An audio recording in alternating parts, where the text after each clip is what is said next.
Right, so to do a Celtic button knot or a single strand diamond knot, you make the loop like that, then you make another loop like that and put it on top like that.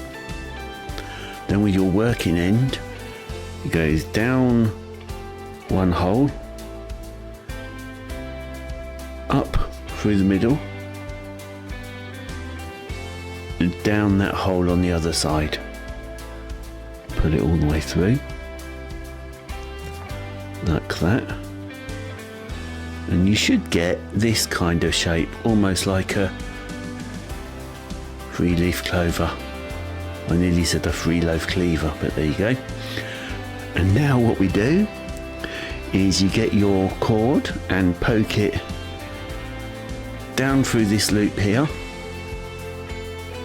underneath these two cords, and up through the middle like that.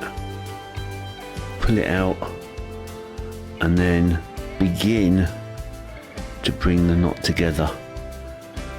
Now it does like to collapse on itself, so when you get to a certain bit, then you need to start taking the slack out. So I just grab a loop, pull it and follow it all the way through the knot. And while I'm doing that, don't forget to smash that like button, or give it a little poke if you like, and leave a comment. Subscribe, especially subscribe, because I'm almost at my goal for this year. I need just a few more subscribers to hit my 10,000 goal for this year.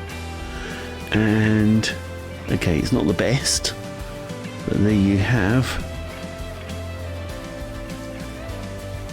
a single strand diamond knot, or a Celtic button knot, whatever you would like to call it. You just follow that cord all the way through the knot, squidge it together, and there you go. Now you could use it as the ball and loop of a bracelet if you like. It does work as a stopper knot like that, and because it's a decorative knot, I've tied these Celtic button knots onto the laces of my hoodie. So there's 3 different uses for a Celtic button knot, and there you go. Don't forget to like, comment, subscribe, and I'll see you in the next one.